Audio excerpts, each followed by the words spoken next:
Hey, welcome back to another Traveling Crew video.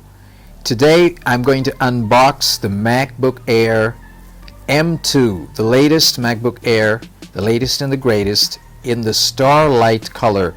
I chose the Starlight color after I saw a lot of reviews from all the big guys out there who do the reviews.